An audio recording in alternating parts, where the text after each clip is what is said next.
สบายดีพ่อแม่พี่น้องทุกคนตอนนี้ก็มาพบกับซองน้องบ่อยสาวผู้ไทยคือเก่านะทุกคน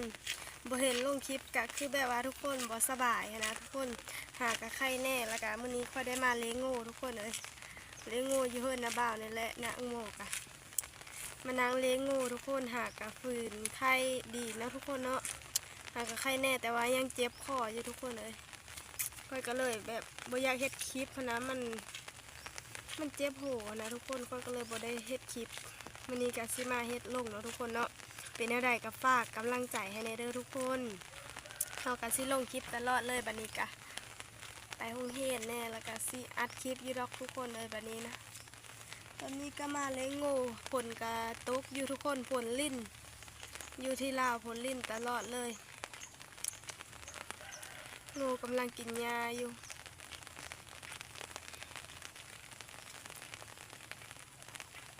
ตอนนี้ฝนกำลังตกลิ่นอยู่ไทยบ่ได้ตกบ่ทุกคน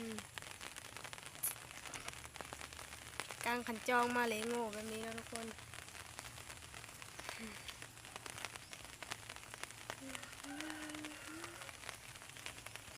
โง่ก็กำลังกินหญ้าอยู่ทุกคนบอนเก่าที่เคยเลี้ยงไปแล้วนี่เนาะ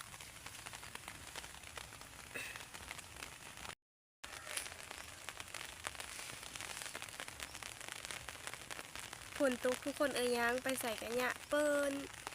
ทางกะโคตรยากเลยทุกคนบนในเมืองบ้านเนาะเมืองบ้านกระทางยากแห้งก็เลยบ่ได้มือเลยได้มาเลี้ยงโง่ทุกคน วันเสาร์วันอาทิตย์ก่อนเนาะ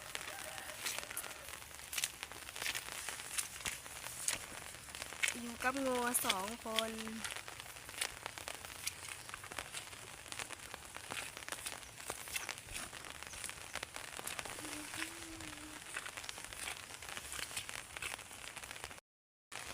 ฝนตกบ่ขาดสายเลยทุกคนเลย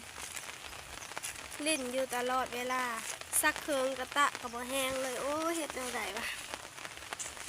เฮ็ดแนวใดฝนสิเศร้าทุกคนโง่กับพี่อันนี้แต่มันก็กินบ่หยุด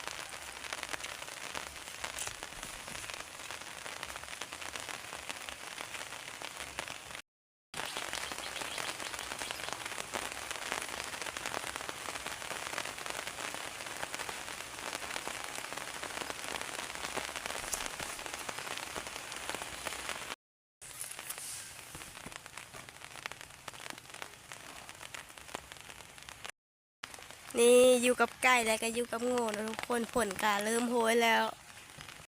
เฮ้ยฝนก็ตกหมดมือเลยทุกคนเอ้ยคอยก็ต้องอยู่กับขันจองตลอด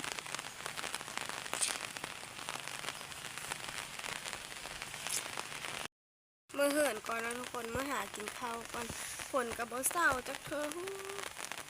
ผู้โง่ไว้นี่แหละมากินข้าวเด้อทุกคน